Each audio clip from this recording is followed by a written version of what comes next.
ஆண்டோட கிருபையினாலே ஆசரிப்பு கூடாரத்திலே செலுத்தப்பட்டு வருகிற பலிகளை குறித்து நாம் கவனித்து கொண்டு வருகிறோம்.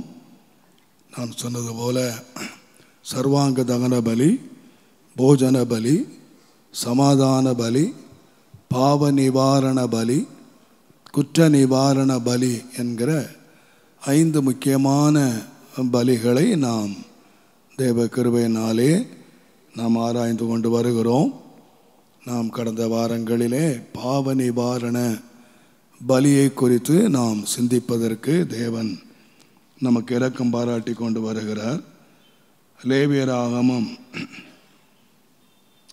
4ஆம் அதிகாரத்திலே நாம் கடந்த வாரத்திலே நாம் வாசித்தோம்.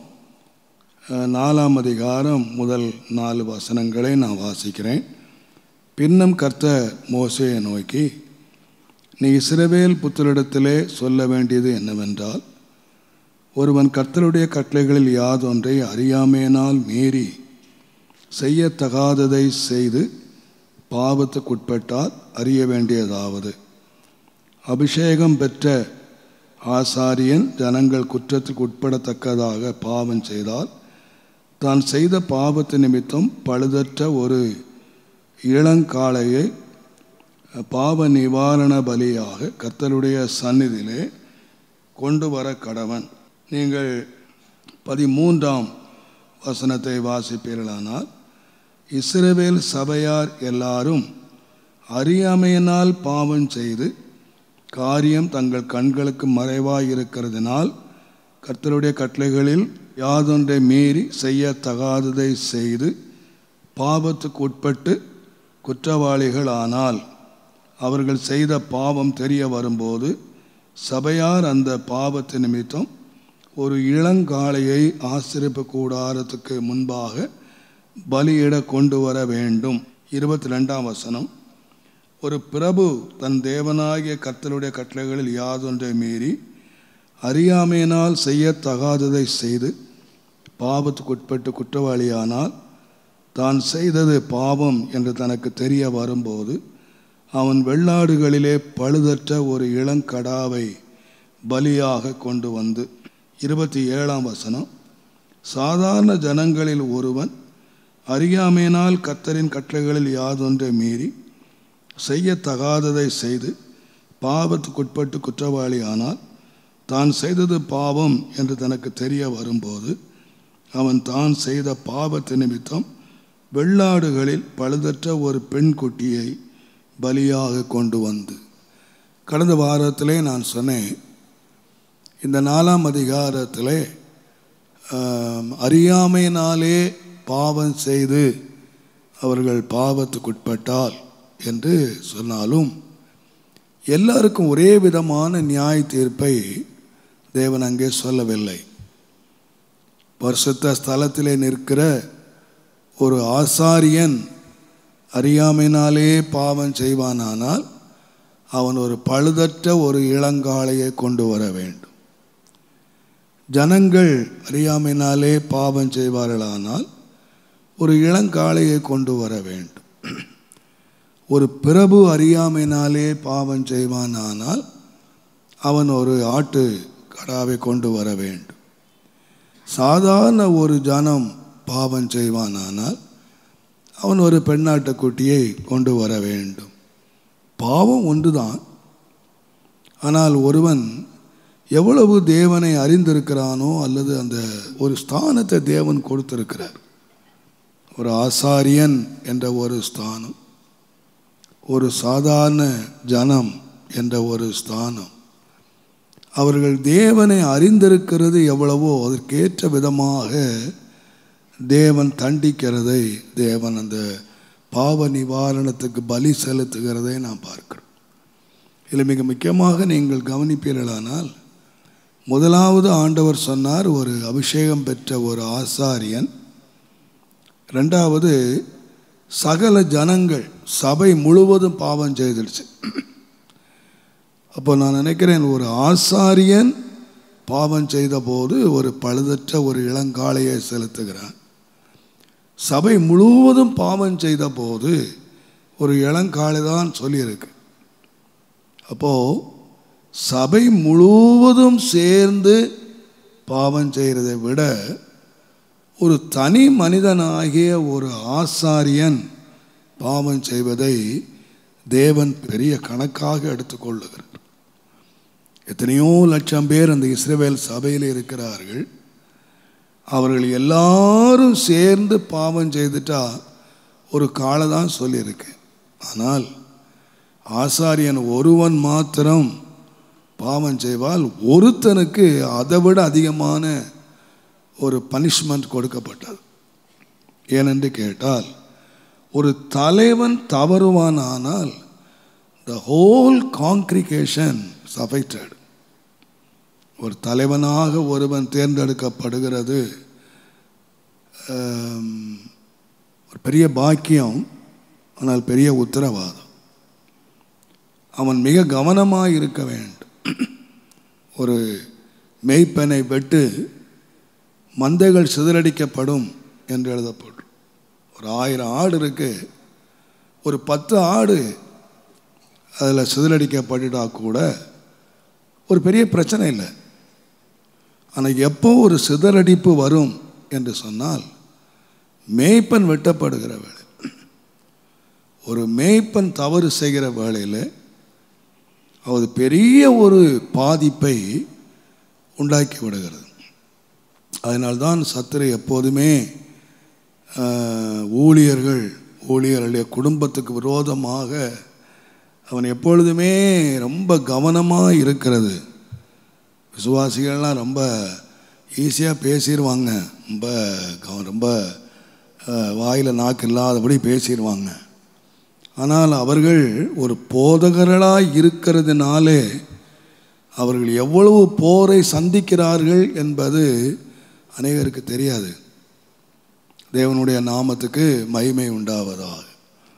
அவர்கள் ஒரு போதக ஸ்தானம் என்று மேலே வரும்பொழுது அவர்கள் ஒரு சபையார் ஒவ்வொருவருக்காக ஒரு போரை சந்திக்கிறார்கள். தங்களுக்காக மாத்திரம் அல்ல, அவர்கள் ஒரு பெரிய யுத்த களத்தில் நிற்கிறார்கள். அது தெரியுமானால் சபையார் குறை பேச மாட்டார்கள், சபையார் ஜெபிப்பார்கள். அதனால்தான் நமக்கு சபையார் மேலே உத்தரவாதம் என்னன்னு கேட்டிங்கன்னா, அவர்கள் ஜெபிக்க வேண்டும். சபையார் கர்த்தருடைய ஊழியர்களுக்காக, அவர்கள் நிலைத்திருக்கும்படியாக, அவர்கள் சத்தியத்திலே நிலைக்கும்படியாக அவர்களுக்காக நீங்கள் ஜெபம் பண்ண வேண்டும். எப்படியும் ஒரு தேவன் இந்த நியாய தீர்ப்பை கொடுக்கிறதே ஒரு பகுதியாக கொடுக்கிறதே நான் வாசிக்கிறோம். கடந்த வாரம் சொன்னது போல, அறியாமல் செய்த ஒன்று, துணிகரத்தினால் செய்கிற ஒன்று. தேவன் எதற்கு பாவ நிவாரண பலியை செலுத்த சொன்னார் என்று சொன்னால், அறியாமையினாலே செய்தவர். கடந்த வாரம் நான் சொன்னது போல, எபிரேயர் 10ஆம் அதிகாரம் 26, 27 வாசிக்கிறது போல, சத்தியத்தை அறிகிற அறிவை அடைந்த பின்பு ஒருவன் மனப்பூர்வமாக பாவம் செய்வான், ஆனால் அவன் நிமித்தமாக செலுத்தத்தக்க வேறொரு பலி இனிமேல் இல்லை என்று சொன்னார். அப்போது நமக்கு ஒரு காலத்தில் நாம் அறியாமை உள்ள காலங்களிலே, அறியாமை என்று சொல்லுகிறது தெரியாத காலம் இல்லை, அறியாமை என்று சொல்லுகிற சத்தியத்தை அறியாத ஒரு காலம். சத்தியம் நமக்கு தெரியாது. அறியாதுன்னு சொன்னால் குழந்தை பிராயம்னு சொல்லிக்கல கூட. சில சொல்லுவாங்க பாருங்கள், அறியாத வயசுங்க அப்படின்னு சொல்லுவாங்க பாருங்கள். அந்த அறியாத வயசு வேற. இந்த அறியாமை என்று சொல்லுவது சத்தியத்தை அறிகிற அறிவு தெரியாத வரைக்கும். எத்தனையோ வருஷங்கள் இருக்கலாம், அவங்களுக்கு அந்த அறிவு இல்லை. சத்தியம் என்றால் என்ன என்று தெரியாத காலத்தில் அவங்க செய்கிறத ஆண்டவர் மன்னிக்கிறார். ஆனால் அந்த அறிவை அடைந்த பிறகு ஒருவன் இப்போ பாவம் என்ன செய்கிறான்னு, சத்தியத்தை அறிந்து சத்தியத்தினாலே பாவம் நிவர்த்தி ஆகிறது. சத்தியத்தை அறிந்த பிறகு அவன் கர்த்தருடைய பிள்ளையாக மாறுகிறான்.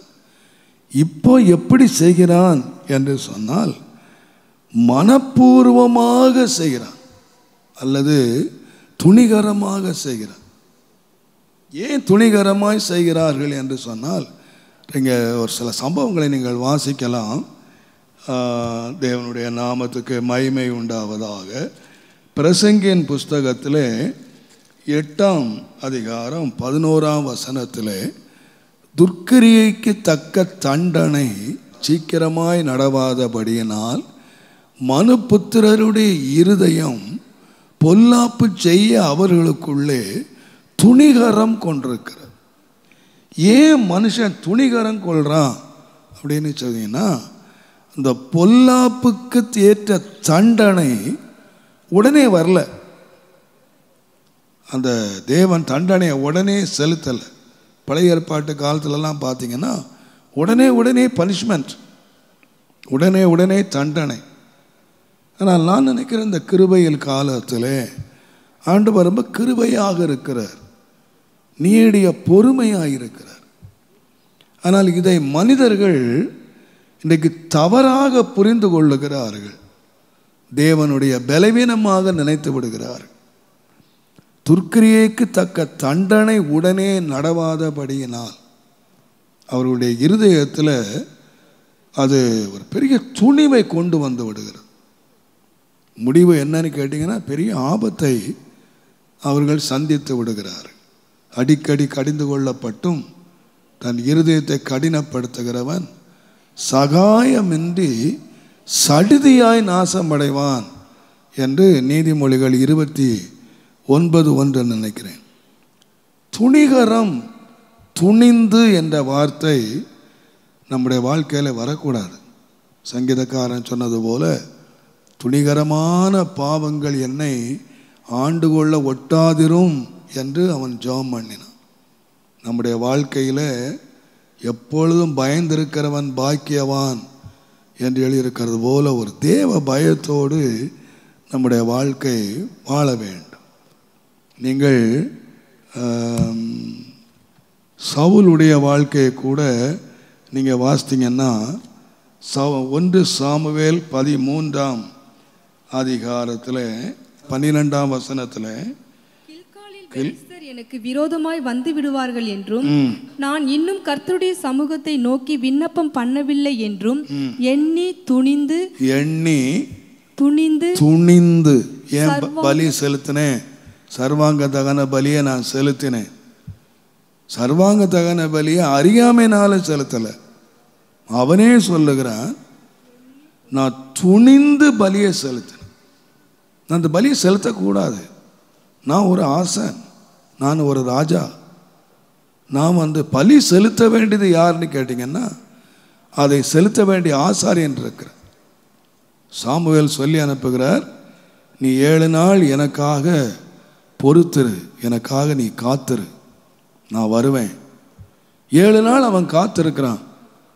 அவன் காத்திருக்கிறபடி அவன் வரல. சரி, வரலன்னு சொல்லி அவன் என்ன செய்திருக்கணும்னா, நீங்கள் வரலையா, நான் பலி செலுத்தலை, ஆனால் நான் பயந்து போய் இந்த பலியை செலுத்திட்டேன் அப்படின்னு சொல்லலை. ஜனங்கள் எல்லாரும் சிதறி போகிறாங்க, நான் இன்னும் பலி செலுத்தலை, நான் ரொம்ப பயந்துட்டேன், நான் பயந்து பலி செலுத்தினேன் அப்படின்னு சொல்லியிருந்தான்னா அவன் தீர்ப்பு வேற மாதிரி இருந்திருக்கும். அவன் என்ன சொன்னான்னு கேட்டிங்கன்னா, அவனுடைய வாயின் அறிக்கையே சொல்லுகிறான், இந்த காரியத்தை நான் செய்யக்கூடாது, ஆனால் எனக்குள்ள ஒரு துணிவு வந்துடுச்சு, தைரியம். ஏன் நம்ம செய்தால் என்ன வந்துட போகுது பார்க்கலாமே. அந்த உடனே பாருங்க, அங்கே சாமுவேல் சொல்லுகிறாரு, நீ புத்தீனமாய் செய்தீர், உம்முடைய தேவனாகிய கர்த்தர் உமக்கு விதித்த கட்டளையை கை கொள்ளாமற் போனீர், இப்போதும் உம்முடைய ராஜ்யபாரம் நிலைத்திருக்காது என்று சொல்லி கீழே உடனே சொல்லுகிறான். ஏன் உன் ராஜ்யபாரம் நிலைத்திருக்காது என்று சொன்னால், உன்னுடைய துணிவு. கர்த்தருடைய பிள்ளைகள் எப்பொழுதுமே துணிஞ்சிடக்கூடாது, எந்த காரியத்தையும் துணிகரமாக செய்திடக்கூடாது. முதலாவது நான் சொல்வேன், அறியாமையினால் உள்ள பாவம். அந்த அறியாமை அவர்கள் பாவத்தை என்ன செய்கிறாங்கன்னா மறைக்கிறாங்க, மூடுறாங்க. அந்த மூடுதல் தான் அவங்களை துணிகரத்துக்குள்ளே கொண்டு போயிடும். உடனே ஒருவனை 5 நிமிஷத்தில் துணிகரமாக காரியங்களை செய்கிறதுக்கு நடத்திடாது. பாவம் என்று தெரிகிறது, தெரிந்த பிறகு அவங்க நினைச்சாங்க நம்ம மறைக்கிறாங்க. அதனால்தான் ஆண்டவர் சொன்னார், தன் பாவங்களை மறைக்கிறவன் வாழ்வடைய மாட்டான், அதை அறிக்கை செய்து விட்டு விடுகிறவன். இப்போ பாவம் என்று தெரிந்த உடனே ஒருவன் மறைக்கக்கூடாது. அதை ஆண்டவருக்கு முன்பாக அவன் அறிக்கை செய்து அதை விட்டு விடுவானால் இரக்கம் பெறுவான். அறிக்கை செய்துன்னு சொல்லலை, அறிக்கை செய்து வார வாரம் ஐயா நான் பாவி பாவி அப்படின்னு வார வாரம் அறிக்கை செய்துக்கிட்டே இருக்கனால இரக்கம் கிடைக்காது. அறிக்கை செய்த தவறு என்று அறிக்கை செய்கிறான். அந்த அறிக்கை அவனை அடுத்தது எங்கே கொண்டு போகணும்னு கேட்டிங்கன்னா, அறிக்கை செய்து விட்டு விடுகிறவன் இரக்கம் பெறும். இன்றைக்கி நிறைய பேர் அறிக்கை செய்துக்கிட்டே இருக்காங்க. தப்பு, நான் தப்பு செய்கிறேன், நான் தப்பு செய்கிறேன், நான் தப்பு செய்கிறேன் அப்படின்னு சொல்லிக்கிட்டே தப்பு செய்துக்கிட்டே இருக்கிறான். ஆனால் ஆண்டவர் அதை தவறு அறிக்கை எடுக்கிறவன் என்று சொல்லலை. எப்போது இரக்கம் கிடைக்குதுன்னு சொன்னால் அவனுக்கு ஒரு இரக்கத்தை தேவன் எப்போ கொடுக்கிறார்னா அதை விட்டுறான். அறியாமல் செய்துட்டான், பாவம் அப்படின்னு தெரியுது, தெரிந்த உடனே ஆண்டவரே எனக்கு மன்னியும் என்று சொல்லி அறிக்கை செய்து அந்த பாவத்தை அவன் அதோட விட்டுருவான். ஆனால் அந்த விடுவதற்கு தேவன் பலன் தருகிறார். கர்த்தருடைய நாமத்துக்கு மகிமை உண்டாவன. கடந்த வாரம் சொன்னது போல ஆண்டவர் ஒரு மனப்பூர்வமாக ஒருவன் செய்யும்போது அவனுக்கு மன்னிப்பு இல்லை என்று தெரிந்திருந்தாலும், பரிசுத்தவான்களுடைய வாழ்க்கையிலே சில வேளைகளிலே ஆண்டவர் சிட்சிக்கிறார் என்று நான் சொன்னேன். தேவன் மன்னித்தாலும் அந்த மன்னிப்புக்குரிய தண்டனையை இந்த உலகத்திலே அவன் பெற்றுக்கொள்ளுகிறான். ஏனென்று கேட்டால், உங்களுக்கு தெரியும், நீங்கள் அப்போஸ்தலனாகிய பவுல் கொரிந்தியருக்கு எழுதும் பொழுது 1 கொரிந்தியர் தயவு செய்து 11வது அதிகாரம் 27ஆம் வசனத்தை நீங்க வாசித்தீங்கன்னா, 1 இருக்க எவன் அபாத்திரமாய் கர்த்தருடைய அப்பத்தை புசித்து அவருடைய பாத்திரத்தில் பானம் பண்ணுகிறானோ அவன் கர்த்தருடைய சரீரத்தையும் இரத்தத்தையும் குறித்து குற்றமுள்ளவனாய் இருப்பான். திருவிருந்தை குறித்து நான் வாசிக்கிறோம். அங்கே ராப்பா பற்றி எழுதி கொண்டு வருகிறார். அதில் அவர் எழுதும் பொழுது, எவன் அபாத்திரமாய் கர்த்தருடைய அப்பத்தை புசித்து அவருடைய பாத்திரத்திலே பானம் பண்ணுகிறானோ அவன் கர்த்தருடைய சரீரத்தையும் இரத்தத்தையும் குறித்து குற்றமுள்ளவனாய் இருப்பான். இது யாருக்கு இருக்குன்னா, அவிசுவாசிக்கு எழுதலை, விசுவாசிகளுக்கு எழுதப்பட்டிருக்கு. ராப்போஜனத்திலே திருவிருந்திலே பங்கு பெறுகிற மக்களுக்காக எழுதப்பட்டிருக்கு. வேதம் சொல்லுகிறது, தேவனுடைய நாமத்துக்கு மகிமை உண்டாவதாக 28ஆம் வசனத்திலே, எந்த மனுஷனும் தன்னை தானே சோதித்து அறிந்து இந்த அப்பத்திலே புசித்து இந்த பாத்திரத்திலே பானம் பண்ண கடவன் என்று எழுதியிருக்கு. எங்கேயுமே நீங்கள் வாசிக்க முடியாது. கொடுக்குற பாஸ்டர் ஒவ்வொருத்தனையாக சோதித்து அப்பங்க கொடுன்னு சொல்லலை. சிலர் சொல்லுவாங்க, அவனுக்கு கொடுக்குறார பாஸ்டர், அவன்லாம் திரும்ப எடுக்கிறானு. அது அவனை பொறுத்தது, அது அவனை பொறுத்தது. எங்கேயுமே சொல்லலை ஆண்டவர், இந்த அப்பத்தை நீ எல்லாரையும் சோதித்து பார்த்து, எல்லாரும் டெஸ்ட் பண்ணி பார்த்து, எல்லாரும் அதுக்கு சரியாக இருக்காங்களா அப்படின்னு நீ எல்லாம் சோதித்து பார்த்து அவங்களுக்கு கொடு அப்படின்னு சொல்லலை. யார் மேலே இந்த உத்தரவாதம் இருக்குன்னு கேட்டிங்கன்னா, இதில் பங்கு பெறுகிறவன் தன்னைத்தான் சோதித்து அறியணும். நான் இதில் பங்கு பெறுவதற்கு தகுதி உள்ளவனாய் இருக்கிறேனா, இதை நான் இந்த கர்த்தருடைய சரீரத்திலே நான் பங்கெடுக்கிறேன், கர்த்தருடைய இரத்தத்திலே நான் பானம் பண்ண போகிறேன், இந்த சரீரத்திலேயும் இந்த இரத்தத்திலேயும் நான் பங்கு பெறுவதற்கு நான் தகுதி உள்ளவனா என்று சோதித்து பார்த்து பங்கு பெற கடவன், போயிட கடவன் சொல்லலை. நான் அடிக்கடி சொல்லுகிறது, சில வேளைகளில் திருவிருந்து ஆராதனையை பார்த்தீங்கன்னா அதுவரை உட்காந்து பிரசங்க கேட்டுக்கிட்டு இருப்பாங்க. ஆயத்தமாக இருக்கிறவர்களெல்லாம் நீங்கள் பங்கு பெறலாம் என்று சொன்னால் நிறைய விசுவாசிங்க எழும்பி வெளியே போயிடுவாங்க. அவங்கள போய் கேட்டிங்கன்னா சொல்லுவாங்க, நான் ஆயத்தமாக வரல என்று ரொம்ப லகுவாக சொல்லி முடிச்சிடுறாங்க. அப்போ நியாய தீர்ப்பை நீங்களே எழுதுறீங்க, நீங்களே சொல்கிறீங்க, அதுக்கு ஆயத்தமாக இல்லை என்று சொல்கிறீங்க. போயிடுறது ரொம்ப லகுவாக போயிடலாம். ஆனால் ஒன்றை மன்னித்து கொள்ளுங்கள், ஆண்டவர் இதை ஏன் வச்சிருக்கிறார், இந்த திருவிருந்தை ஏன் வச்சிருக்கிறார்னா மாதம் மாதம் எடுக்கிறதுக்கு இல்லை. சுருக்கமாக நான் சொல்வேன், ஆனால் உண்மையாக திருவிருந்து கொடுக்கணும்னா ஆதி சபையிலே டெய்லி அப்பம் போயிட்டாங்க. டெய்லி ஒவ்வொரு நாளும் அப்பம் விட்டு அவர்கள் ஜபத்திலே தரித்திருந்து கள்ளமில்லாத இருதயத்தோடு போஜனம் பண்ணி. இப்போ நான் சொல்லுவேன், ஏன் அதை வச்சாங்கன்னா டெய்லி நம்ம சோதித்து பார்க்குற இடம் அது, நம்ம டெஸ்ட் பண்ணி பார்க்குற இடம். நாம் இதுக்கு தகுதியாக இருக்கிறோமா? ஆனால் முதல் வாரம் ஞாயிற்றுக்கிழமை இந்த திருவிருந்து ஆராதனை இருக்கிறது என்று எல்லாருக்கும் தெரிந்த ஒன்று. அதுக்கு ஆயத்தமாக இருக்க 1 month இருக்கு. 1 மாதம் ஆயத்தமாகாமல் ரொம்ப ஈஸியான ஆயத்தமாக இல்லைன்னு எழும்பி போயிடுறாங்க. ஆனால் கர்த்தருடைய வருகை என்று சொல்லுகிற நாள் 1 மாதம் நமக்கு ஆயத்தமாக கொடுக்குற நாள் இல்லை. ஒரு இமைப்பொழுது, ஒரு நிமிஷத்தில், ஒரு இமைப்பொழுதில் எக்ஸாமும் முடிஞ்சிடும், ரிசல்ட்டும் முடிஞ்சிடும். இப்போ நீங்கள் எலெக்ஷன்லாம் போனீங்கன்னா எலெக்ஷனுக்கும் ரிசல்ட்டுக்கும் சில நாட்கள் பொறுக்கும். எக்ஸாம் எழுதின பிள்ளைங்க எக்ஸாம் எழுதிட்டு ரிசல்ட்டு காத்திருப்பாங்க. ஆனால் ஆண்டவருக்கு result exam 1 day 1 minute exam முடிஞ்சிடும், ரிசல்ட்டு முடிஞ்சிடும். வெயிட் பண்ணவே முடியாது. ஒரு இமைப்பொழுதிலே நாம் எல்லாரும் மறுரூபமாக்கப்பட்டு நாம் அவரோடு கூட நாம் எடுத்துக்கொள்ளப்படும். அப்போ நீங்கள் யாரும் சொல்ல முடியாது, நான் ஆயத்தமாக இல்லை பிரதர், செகண்ட் அட்டாம் எடுத்துக்கிறேன், அடுத்த வாரம் எடுத்துக்கிறேன் என்று சொல்ல முடியாது. சபை எதுக்கு வச்சிருக்குன்னு கேட்டிங்கன்னா நம்ம எப்பொழுதும் ஆயத்தமாக இருக்கும்படியா. அதுதான் ஆண்டவர் சொன்னார், அந்த நாள் ராத்திரியில் வரும், சாயங்காலத்தில் வரும், பகலில் வரும், விடியற் காலத்து தூங்கிட்டு இருக்கும்போது வரும், எப்போ வரும்னு தெரியாது. எப்போ திருவிருந்துன்னு தெரிந்த ஒன்றுக்கு ஆயத்தமாக இல்லாத ஒரு விசுவாசி எப்போ வரும் என்று தெரியாத ஒன்றுக்கு அவன் எப்படி ஆயத்தமாக இருப்பான்?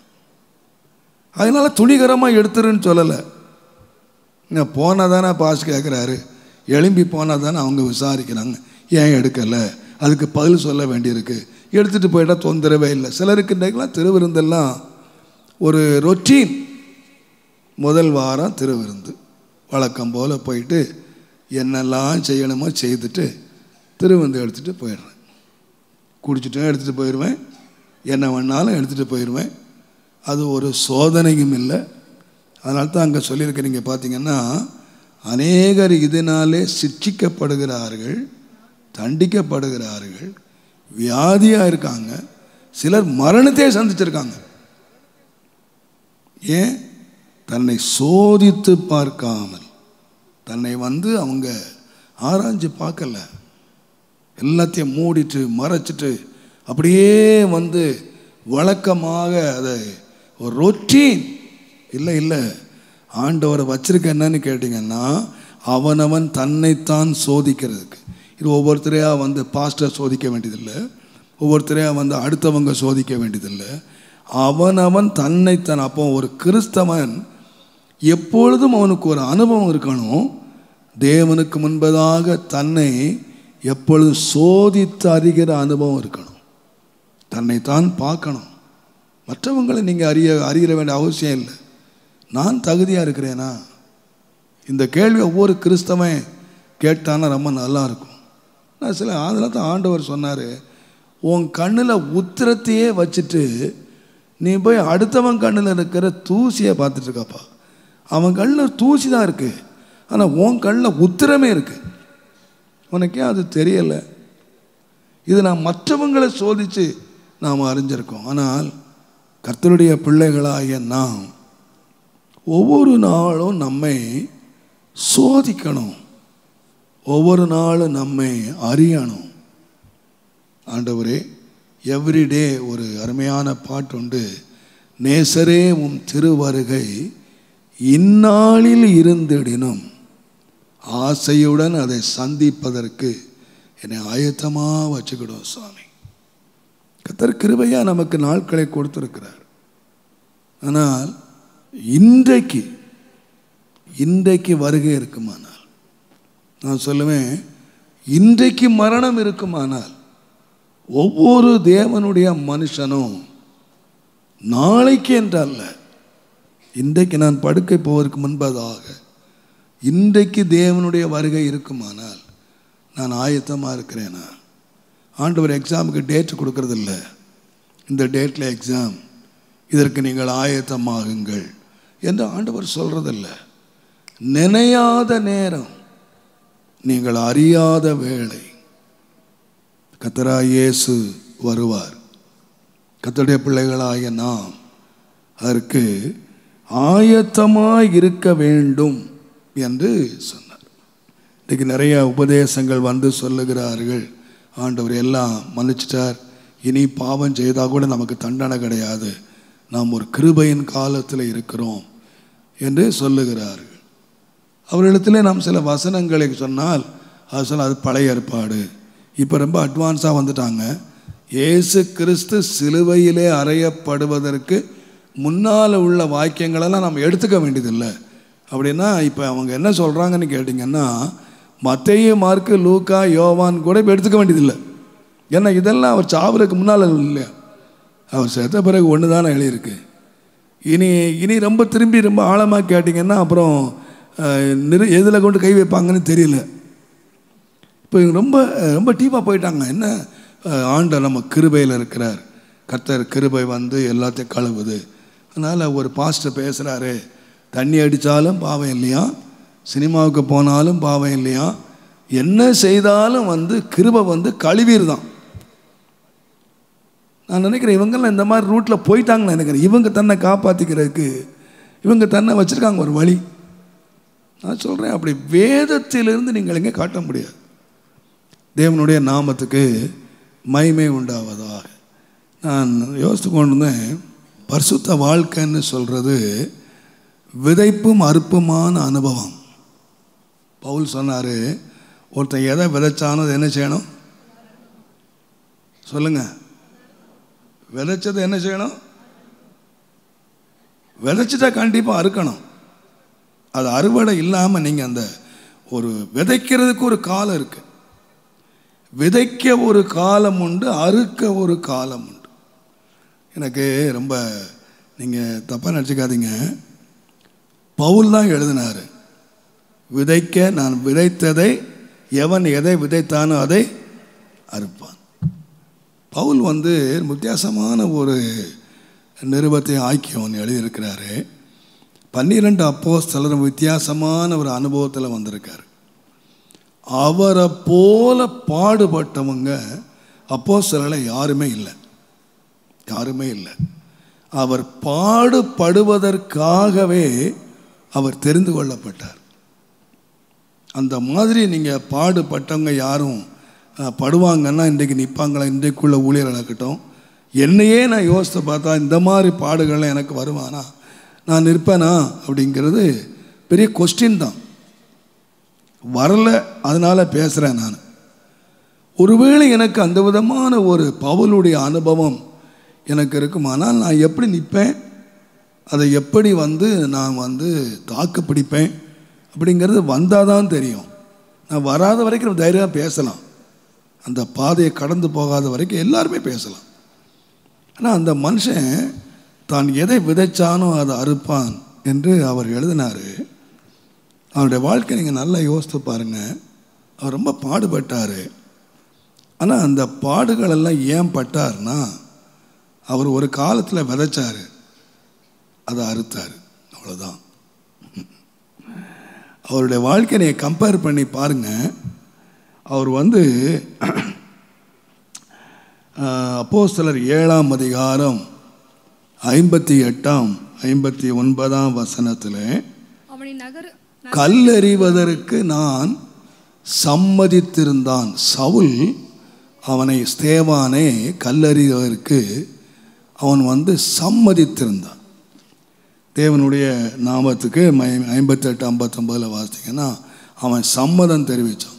அதாவது அவன் தான் லீடர். அவன் சம்மதம் கொடுத்ததுனால தான் கல்லெறிஞ்சாங்க. இவன் தான் குரூப் லீடர். சவுல் தான் குரூப் லீடர்.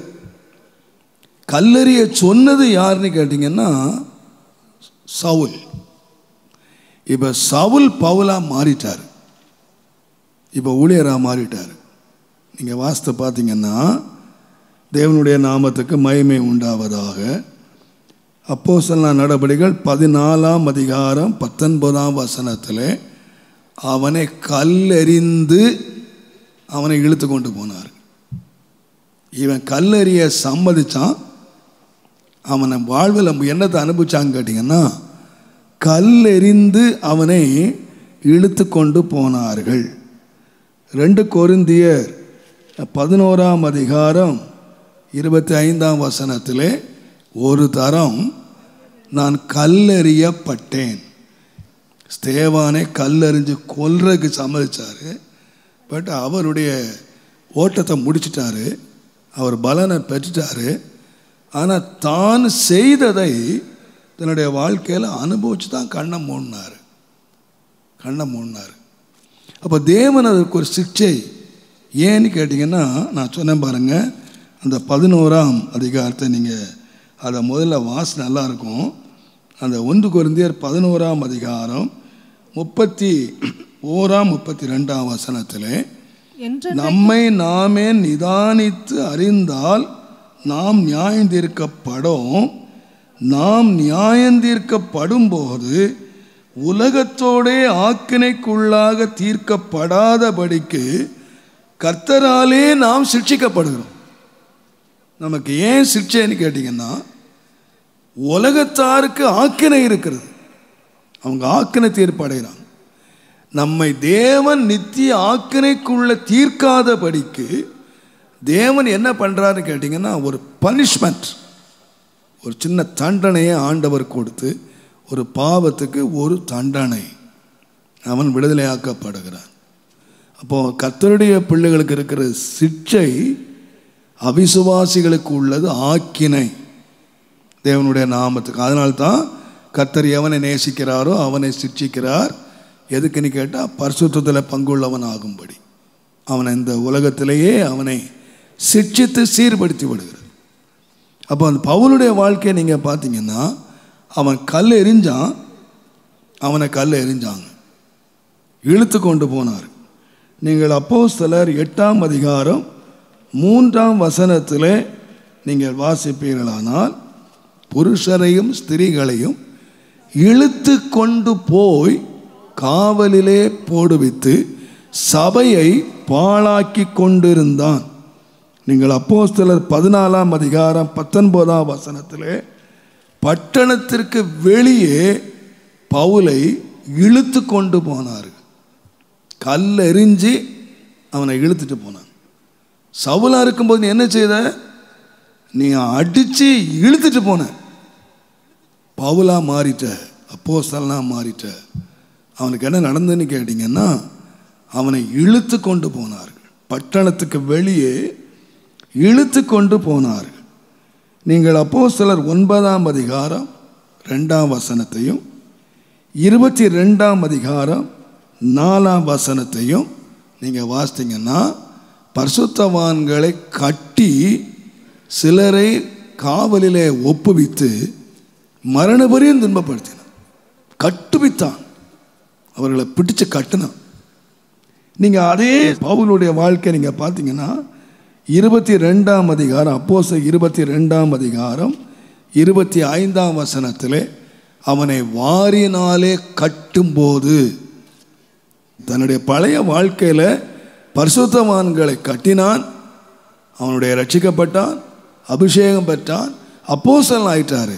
ஆனால் அவர் என்னத்தை கண்டாருங்கன்னா, அவர் கட்டப்பட்டார் என்று நீங்கள் வாசிக்கிறோம். நீங்கள் அப்போஸ்தலர் 26ஆம் அதிகாரம் 11ஆம் வசனத்தை நீங்கள் வாசித்தீங்கன்னா, அநேகன் தரம் நான் அவர்களை தண்டித்தேன். அவங்கள தண்டித்தேன். இயேசுவின் நாமத்தை சொன்னதுக்காக நான் அவர்களை தண்டித்தேன். பவுலுடைய வாழ்க்கை நீங்கள் அதே வாழ்க்கையை நீங்கள் எடுத்து பாருங்க. அப்போஸ்தலர் 16ஆம் அதிகாரம் 23ஆம் வசனம், 2 கொரிந்தியர் 11ஆம் அதிகாரம் 23, 24ஆம் வசனங்களை நீங்கள் வாசித்தீங்கன்னா 16, 23 அவன் கட்டப்பட்டு தண்டிக்கப்படுகிறான். நீங்கள் 2 கொரிந்தியர் 11ஆம் அதிகாரம் 23, 24 வாசித்தீங்கன்னா, நான் தண்டிக்கப்பட்டு அடிக்கப்பட்டேன். அதே வார்த்தை பயன்படுத்தி பாருங்க. 2 கொரிந்தியர் 11, 23, 24 நான் அதே காரியத்தை நான் செய்தேன். நீங்கள் அப்போஸ்தலர் 9ஆம் அதிகாரம் 1ஆம் வசனத்தை நீங்கள் வாசித்தீங்கன்னா, சீஷர்களை நான் பயமுறுத்தினேன். நீங்கள் 2 கொரிந்தியர் 11ஆம் அதிகாரம் 23ஆம் வசனத்தை நீங்கள் வாசித்தீங்கன்னா, நான் அதிகமாய் பிரயாசப்பட்டவன், அதிகமாய் காவலில் வைக்கப்பட்டவன், அநேகன் தரம் மரண அவதியிலே நான் வந்து அகப்பட்டவன். அவங்கள மிரட்டுறான், இங்கே மரண அவதியிலே அவன் செக்குகிறான். தேவனுடைய நாமத்துக்கு மகிமை உண்டாவதாக. நீங்கள் அப்போஸ்தலர் 8ஆம் அதிகாரம் 1ஆம் வசனம், 9ஆம் அதிகாரம் 4ஆம் வசனம், 22ஆம் அதிகாரம் 4ஆம் வசனம் நீங்கள் இவைகளெல்லாம் வாசித்தீங்கன்னா அவர் சொல்லுவார், நான் எவ்வளோ துன்பப்படுத்தினேன் அப்படின்னா, மரண பரியந்தம் நான் துன்பப்படுத்தினேன். சும்மா 2 அடி அடிச்சுட்டு விட்டுறல. அப்போஸ்தலர் 8:1, 9:4, 22:4 இதில் நான் மரண பரியந்தம் நான் துன்பப்படுத்தினேன் அப்படின்னு சொன்னார். அதே வாழ்க்கை நீங்கள் அவருடைய வாழ்க்கையில் வாசித்து பாருங்க. 2 கொரிந்தியர் 6ஆம் அதிகாரம் 4ஆம் வசனம், 11ஆம் அதிகாரம் 23, 27 வாசித்தீங்கன்னா, உபத்திரவங்களிலும் நெருக்கங்களிலும் இடுக்கங்களிலும் அவர் வந்து அநேகந்தரணம் மரண அவதியிலே அகப்பட்டேன்னு சொல்கிறார். கடைசி வரைக்கும் அவனை அடித்து கல்லெறிஞ்சு இழுத்துட்டு போகிறானுங்க. இதனால் யாரும் எந்த அப்போஸ்தலனும் இந்த மாதிரி பாடுபடலை. பட் இவர் தான் தன்னுடைய வாழ்க்கையில் அவர் செய்த காரியங்கள் தண்டனையாக, சிக்ஷையாக அவருடைய வாழ்க்கையில் அனுபவித்து அதை சரி செய்கிறார் ஆண்டவர். நீங்கள் தேவனுடைய நாமத்துக்கு மகிமை உண்டாவதாக. அப்போஸ்தலர் 8ஆம் அதிகாரம் 3ஆம் வசனத்தில், நான் அவர்களை காவலிலே போடுவித்தேன், சிறையில் காவலிலே போடு வைத்தேன். அதே காரியத்தை நீங்கள் வாசிக்கலாம். அப்போஸ்தலர் 16, 23, 2 கொரிந்தியர் 11, 23, அப்போஸ்தலர் 16, 23, 2 கொரிந்தியர் 11, 23 நான் அநேகந்தரம் காவலிலே வைக்கப்பட்டேன். அவர் மற்றவங்களை காவலில் வச்சார். இப்போ இவரை அநேகந்தரம் காவலிலே வைக்கப்பட்டேன். அப்போஸ்தலர் 8:1, 9:1, 22:4 இதை நீங்கள் வாசித்தீங்கன்னா அதில் சொல்லியிருக்காரு, கொலை செய்வதற்கு நான் சம்மதித்தேன். பரிசுத்தவான்களை என்ன செய்தாரா? கொலை செய்தார். கல்லறிந்தார்ல, எக்ஸ்ட்ரீம் போயிட்டார். எங்கே போனார்னா பரிசுத்தவான்களை கொலை செய்தார். அவருடைய முடிவு எங்கே இருந்துச்சுன்னா ரத்தம் சிந்தா செத்தார். அவரை கொலை செய்தாங்க. 2 தீமோத்தேயு 4ஆம் அதிகாரம் 6ஆம் வசனத்தில், நான் பானபலியாக வார்க்கப்பட போகிறேன். அவரை கழுத்தை வெட்டி தான் கொன்னாங்க. அவர் அடுத்தவங்களை கொலை செய்தார். பட் அவருடைய முடிவு எதில் தான் முடிஞ்சதுன்னா கொலையில் தான் முடிஞ்சது. ஆனால் நித்திய ஜீவனை அவங்க ஓட்டத்தை முடிச்சுட்டாங்க, விசுவாசத்தை காத்து கொண்டாங்க. ஆனால் அவர்கள் அந்த சிக்ஷையை இந்த உலகத்தை அனுபவிச்சாங்க. நான் இங்கே சொல்லியிருக்கேன்னு நினைக்கிறேன், ஒரு சம்பவம் சொல்லியிருக்கேன். ஒரு முறை ஒரு சகோதரி ஒரு மெடிக்கல் லைனில் இருந்தாங்க. அவங்க ரொம்ப கஷ்டப்பட்டாங்க. ஒரு காலம் இந்த வயிற்று வலியில் ரொம்ப கஷ்டப்பட்டாங்க. அப்போது அவங்க மெடிக்கல் லைனில் இருக்காங்க. அவங்களுக்கு இந்த பெயின் என்னன்னு தெரியும். அதனால் சிஎம்சி வெள்ளூரில் போய் ஒரு செக்கப் பண்ணாங்க. அதில் அவங்களுடைய கிட்னியில் பெரிய கல் ஸ்டோன் ஃபார்ம் ஆகிருக்கு. அதை ஆப்ரேஷன் பண்ணணும், உடனடியாக ரிமூவ் பண்ணணும். அப்போவே நேரக்குறைய நான் சொல்கிறது ஒரு 30 இயர்ஸ்க்கு முன்னால் இருக்கும்னு நினைக்கிறேன், 25 இயர்ஸ் இருக்கலாம். அப்போவே என்ன கேட்டாங்கன்னா 25,000. அப்போ 25,000ங்கிறது பெரிய காசு. இப்போ 2 லட்சம் 3 லட்சம் மாதிரி. அன்றைக்கு சிஎம்சியில் அதற்கு அவங்க கேட்ட காசு 25,000 ரூபாய். நீங்கள் அதை ஆயத்தம் பண்ணிட்டு வாங்க, உடனே இதை ஆப்ரேஷன் பண்ணணும் அப்படின்னு சொல்லிட்டாங்க. இவங்க இவங்களுடைய வலி, இவங்களுக்கு 25,000, ஹஸ்பண்ட் ஒர்க் பண்ணுறாரு, இவங்க நல்ல சம்பளம் வாங்குகிறாங்க. அதை ஆயத்தம் பண்ணிட்டாங்க. நாளைக்கு அவங்க போக போகிறாங்க. அப்போ என்கிட்ட சாயங்காலம் பாஸ்டர் ஜெபம் பண்ணுங்க, நாளைக்கு எனக்கு ஆப்ரேஷன். நான் ஜெபம் பண்ணி அவங்கள அனுப்பிச்சிட்டேன். ஒரு 7-7:30 மணி இருக்கும் நைட்டு. இவங்க காலையிலே போகணும், 7 மணிக்கு போகணும். ஃபோன்லேயே அப்போ எல்லாம் இதானே, வீட்டு ஃபோன் தானே, ஃபோன் பண்ணி பாஸ்டர் நீங்கள் உடனே வாங்க, எனக்கு வலி தாங்க முடியலை அப்படின்னு சொல்லி. அப்போ பிரதர்ஸ் எல்லாம் இங்கே ஒரு ஜெபம் நடந்து நினைக்கிறேன், இங்கே ஒரு பைபிள் ஸ்டடி டைம்னு நினைக்கிறேன். இதை முடிச்சுட்டு நாங்கள் எல்லோரும் ஒரு 10-20 பேர் அங்கே போய் அவங்களுக்காக ஜெபம் பண்ணோம். ஜெபம் பண்ண அவங்களுக்கு பெயின் அதிகமாகுதே தவிர குறையலை. அப்போது உடனே இவங்க பாஸ்டர் என் விடுதலைக்காக ஜெபம் பண்ணாதீங்க, நான் சமாதானமாக ஆண்டவர்கிட்ட போகிறதுக்கு ஜெபம் பண்ணுங்க, என்னால் வலி தாங்கவே முடியலை. ஆனால் நாங்கள் அதட்டி ஜெபம் பண்ணோம். அவங்க தன்னுடைய மரணத்துக்காக ஜெபிச்சு கொண்டு இருந்தவங்க திடீர்னு சத்தம் வேறு மாதிரி போட்டாங்க. ஆண்டவரே எனக்கு மன்னியும், அதை நான் அறியாமல் உள்ள காலத்தில் நான் செய்தேன், நான் அறியாத காலத்தில் பண்ணிட்டேன், ஆண்டவரே எனக்கு மன்னியும், எனக்கு மன்னியும், எனக்கு மன்னியும்னு கத்துறாங்க. இப்போது எனக்கு புரியலை, பாஸ்டர் எனக்கு மன்னிப்புக்காக ஜெபம் பண்ணுங்க, என்னை மன்னிப்புக்காக ஜெபம் பண்ணுங்க. அவங்க ஒரு 10 நிமிஷம் எனக்கு மன்னியும் ஜெபம் பண்ணிவிட்டு நான் டாய்லெட் போயிட்டு வரேன்னு சொல்லிட்டு வேகமாக பண்ணேன். போயிட்டு சுகமாக வந்தாங்க, வலியெல்லாம் நீங்கி சுகமாக வர்றேன். அவங்க ஒரு சம்பவம் சொன்னாங்க, எனக்கு ரொம்ப அதிர்ந்து போயிட்டேன் நான். அவங்க ரொம்ப பயங்கர வியாதி, உயிரே போயிடும், இனிமேல் பிழைக்கவே முடியாது என்கிற அந்த அளவுக்கு அவங்கள லேபர் பெயின் மாதிரி ஒரு பெயின், பயங்கர வேதனை. அந்த வேதனை எல்லாரும் ஜெபிச்சுட்டு இருக்கும்போது திடீரென்று ஆண்டவர் கண்களை திறந்தாராம். ஒரு விஷன். என்ன விஷன்னு கேட்டிங்கன்னா, அவங்க கல்யாணம் பண்ணி வந்த புதுசு, மாமியார் பக்கா பட்டிக்காடு. பட்டிக்காடுனா சுத்த பட்டிக்காடு. இது சரியான பட்டணம். இந்த பட்டணத்துக்கும் பட்டிக்காட்டுக்கும் என்றைக்குமே ஒத்து வரல.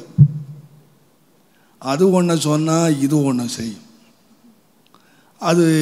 அதுக்கு விளங்க வைக்கவும் முடியாது, அந்த பட்டிக்காட்டுக்கு விளங்க வைக்கவும் முடியாது. இது நல்லா படித்து நல்ல மெட்ராஸ் வாழ்க்கையில் பட்டண வாழ்க்கையிலே வாழ்ந்தவங்க. அது சரியான பட்டிக்காடு. ஒரு சொன்னாலும் மண்டையில் ஏற. பட்டணமே ஒத்து போகாத காலத்தில் பட்டணமும் பட்டிக்காடும் எப்படி ஒத்து போகும்? அடிக்கடி பிரச்சனை. ஒரு நாள் என்ன நடந்ததுன்னு கேட்டிங்கன்னா, அந்த அம்மாவுக்கு சாப்பாடு போட்டாங்களாம், மாமியாருக்கு சாப்பாடு போட்டாங்க. சாப்பாடு போட்டால் அந்த போடும்போது அந்த கரண்டியிலேருந்து ஒரு கல் அந்த பாத்திரத்தில் டங்குன்னு விழுந்துச்சான்.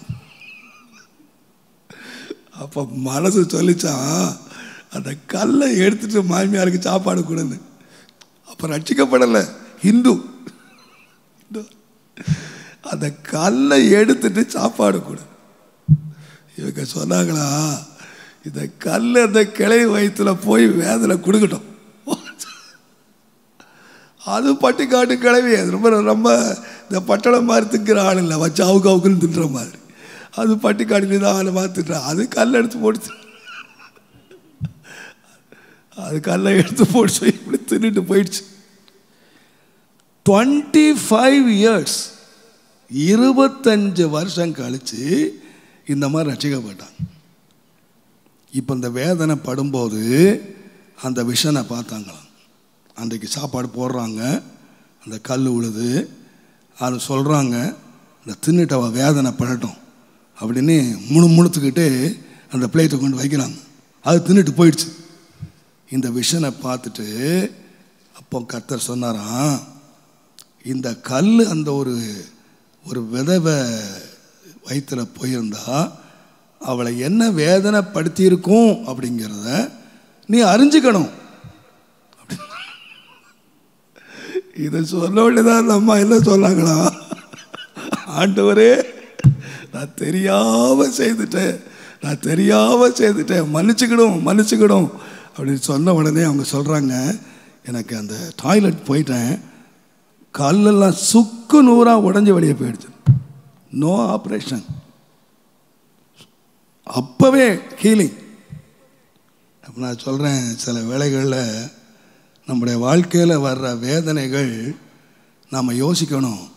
மற்றவங்களை வேதனைப்படுத்த ரொம்ப ஈஸியாக இருக்கும், மற்றவங்களை பேசுகிறது ரொம்ப ஈஸியாக இருக்கும், மற்றவங்களை குற்றப்படுத்த ரொம்ப ஈஸியாக இருக்கும், மற்றவங்களை கண்ணீர் விட பண்ணுறது ரொம்ப ஈஸி.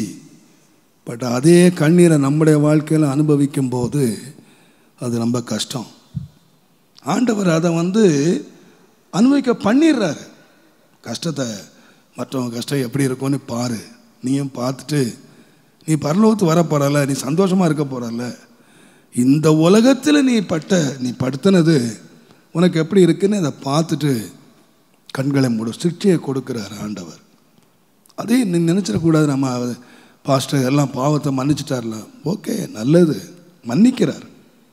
ஆனால் நாம் விதைச்ச விதை நாம் அறுக்க வேண்டியதாக இருக்கும். அதனால்தான் நன்மையே விதைங்கன்னு சொல்லியிருக்கு. நீங்கள் சோர்ந்து போகாமல் நீங்கள் நன்மை செய்யுங்கள். விதைக்கும் போது நமக்கு தெரியாது. நாம் எப்பொழுதும் கர்த்தருடைய பிள்ளைகள் ரொம்ப கவனமாக இருக்கணும். நம்முடைய வாழ்க்கையில் ஒரு அறியாத காலத்திலேயே நாம் செய்கிற காரியங்கள் கணக்கில் வருமானால் நாம் கர்த்தருடைய பிள்ளைகள், நாம் அபிஷேகம் பெற்றவங்க, நாம் கர்த்தரோடு உறவாடுறோன்னு சொல்கிறோம். நாம் மற்றவங்கள்ட்ட எப்படி நடந்துக்கிறோம், நன்மை செய்கிறோமா?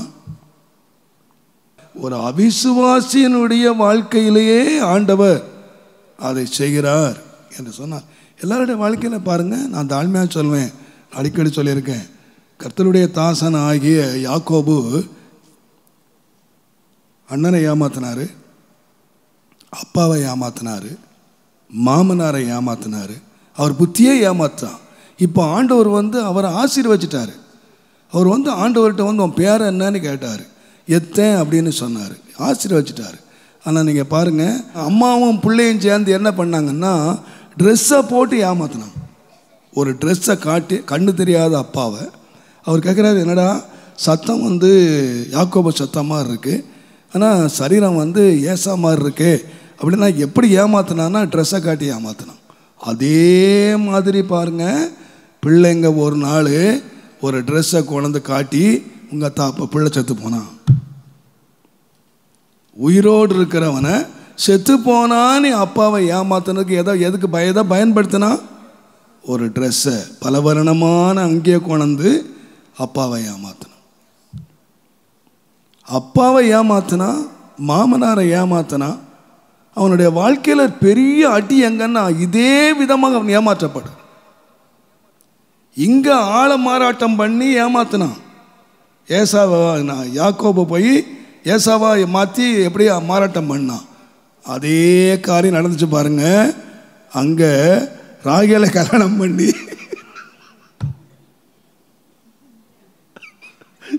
இது என்ன வேதனை, அவனுக்கு கட்டுனது ராகேல். காலையில் விழிச்சிருந்தா அவன் மாமன் இவரோட வித்த, இவன் ஆள் மாறாட்டம் பண்ணி ஏமாத்துறான், மாமன் ஆள் மாறாட்டம்.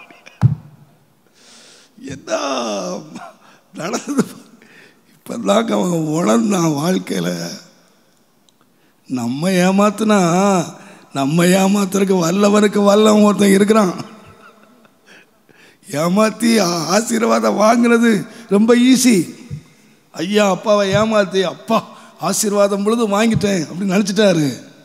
ஆனால் வாழ்க்கை முழுவதும் நீ வேதனை ஏமாற்றிட்டான நாளைக்கு நீ என்ன சொல்லுவ? நீ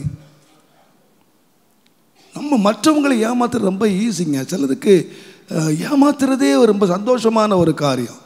ஆனால் உனக்கு வல்ல ஒருத்தன் இருக்கிறாங்கிறத நீ மறந்துடக்கூடாது. நீ என்ன வழியில் இன்பத்தை அனுபவிச்சியோ அதே வழியில் நீ சிட்சிக்கப்படணும். நீ மகிமைக்குள்ளே போகணுன்னா அது அர்த்தம் தான் ஆகணும். அதனால் விசுவாசிகள் ரொம்ப கவனமாக இருங்க. நன்மை செய்ய பழகுங்கள். நீங்கள் எதை விதைத்தீர்களோ அதை அறுப்புங்க. நன்மையை விதையுங்க, நல்லதை விதையுங்க.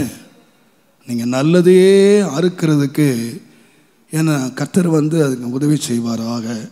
தேவனுடைய நாமத்துக்கு மகிமையும் கனமும் துதியும் உண்டாவதாக. அதனால் தான் நான் பயத்தோடு நான் பேசுகிறேன், நடுக்கத்தோடு நான் பேசுகிறேன். அதனால் தான் அறியாமல் செய்த பாவம் என்று சொல்லப்படும். அறியாமல் செய்த பாவம் துணிகரமாக நீங்கள் செய்வீங்கன்னா அது நியாய தீர்ப்புக்கு ஆக்கின தீர்ப்புக்கு ஏதுவாக அது மாறிவிடும். அது அந்த அளவுக்கு ஏற்ற விதமாக. ஆனால் இன்னொரு விதத்தில் நீங்கள் அதை வாசித்தீங்கன்னா நான் சொல்லுவேன், ஜெபம் பண்ணுறது கூட 1 யோவான் 5ஆம் அதிகாரம் 16ஆம் வசனத்தை நீங்கள் வாசிங்கன்னா, மரணத்துக்கு ஏதுவல்லாத பாவத்தை தன் சகோதரன் செய்ய ஒருவன் கண்டால் அவன் வேண்டுதல் செய்ய கடவன். யாரு? சகோதரன்.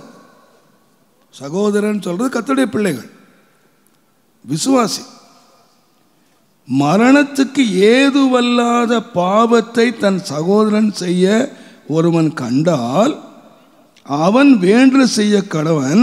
அப்பொழுது அவனுக்கு ஜீவனை கொடுப்பார். யாருக்கென்றால் மரணத்துக்கு ஏதுவல்லாத பாவத்தை செய்தவர்களுக்கு. மரணத்துக்கு ஏதுவான பாவமும் உண்டு. அதை குறித்து நான் வேண்டுதல் செய்வதற்கு நான் சொல்லேன். அப்போ அங்க 2 பாவத்தை சொல்ற சகோதரர்கள். இந்த மரணம் என்று சொல்லுகிறது சரீர மரணம் அல்ல, மரணத்துக்கு ஏதுவானது என்று சொல்லுகிறது நித்தியத்துக்குரிய மரணம். நீங்கள் அவங்க ஜெபம் பண்ணணும், மன்னிக்கப்படும். எப்போ மன்னிக்கப்படும்? ஜீவன் எப்போ கொடுப்பார் அப்படின்னு கேட்டிங்கன்னா, மரணத்துக்கு ஏதுவில்லாத பாவம் இருக்கு, மரணத்துக்கு ஏதுவில்லாத பாவமும் இருக்கு. 2 பாவமும் இருக்கு. சில பாவங்கள் உடனே மரணத்தை கொண்டு வந்து விடுகிறது. சில பாவங்கள் பாவம்தான், ஆனால் அதை மன்னிக்கப்படுகிறது. நீங்கள் சில பாவங்களை நீங்கள் எடுத்து பார்த்தீங்கன்னா, இஸ்ரவேல் ஜனங்களுடைய யாத்திரையை நீங்கள் வாசித்தீங்கன்னா 1 கொரிந்தியர் 10ஆம் அதிகாரத்தில் இஸ்ரவேல் ஜனங்கள் பாலும் தேனும் ஓர் தேசத்தை வந்தாங்க. அவர்களை 1 கொரிந்தியர் 10ஆம் அதிகாரத்தில் சொல்லப்படுகிறது, மோசையினாலே மேகத்துக்குள்ளே அவர்கள் ஞான ஸ்நானம் பெற்றார்கள். ஞான கண்மலையாய கிறிஸ்து அவர்களோடு நடந்தார். அவர்கள் தாகம் தீர்க்கப்பட்டார்கள். இத்தனையும் அவங்க செய்துட்டே வந்தாங்க. இவங்க மீட்கப்பட்டவர்கள், இவர்கள் கர்த்தருடைய பிள்ளைகள், இவர்கள் ஞான ஸ்நானம் பெற்றவர்கள், இவர்கள் ஆவியினாலே தாகம் தீர்க்கப்பட்டவர்கள், இவர்களோடு கூட தேவன் நடக்கிறார். ஆனாலும் நீங்கள் வாசித்தீங்கன்னு கேட்டிங்கன்னா, அந்த அதிகாரத்தில் நீங்கள் வாசித்தீங்கன்னா மரணத்தை சந்தித்ததை நாம் வாசிக்கிறோம்.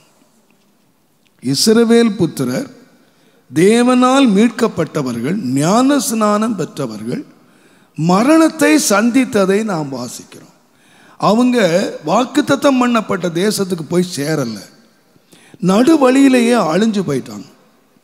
அதில் விசேஷித்த பாவத்தை நீங்கள் எடுத்து பார்த்தீங்கன்னா, தேவனுடைய நாமத்துக்கு மகிமை உண்டாவதாக 5ஆம் வசனத்தில் 10ஆம் அதிகாரம் 5ஆம் வசனத்தில் அவர்கள் விக்கிரக ஆராதனை செய்தது போல நீங்களும் செய்யாதிருங்கள் என்று சொல்லியிருக்கு.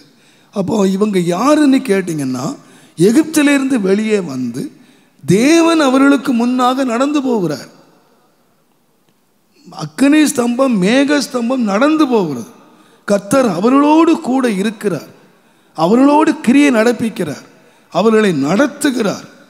இந்த சூழ்நிலையில் அவங்க யாரா மாறினாங்கன்னு கேட்டிங்கன்னா, விக்கிரக ஆராதனை கண்ணுக்குட்டியை செய்து இதுதான் என்ன முன்ன கொண்டு போச்சு அப்படி என்று சொல்லுகிற பரிதாப நிலைக்கும் துணிகரத்துக்கும் வந்திருப்பார்களானால் உங்களுக்கும் எனக்கும் எவ்வளவு எச்சரிக்கை. அதனால தான் பின்னாலே 10ஆம் அதிகாரம் 12ஆம் வசனத்திலே நிற்கிறேன் என்று எண்ணுகிறவன் விழுந்து போகாதபடிக்கு எச்சரிக்கை. இது முடிவு காலம் நமக்கு எச்சரிக்கை.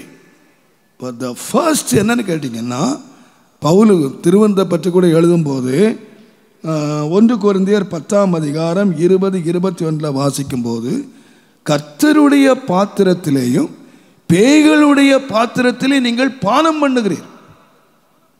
விக்கிரகத்தோடு கலந்துருக்காங்க. அவங்க கர்த்தருடைய பிள்ளைகளோடு பங்கெடுக்கிறாங்க.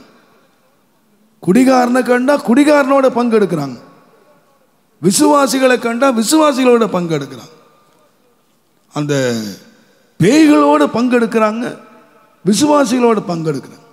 ஆனால் ஒரு தேவனுடைய பிள்ளை யார் என்று கேட்டால் தனித்திருக்க வேண்டியவன்.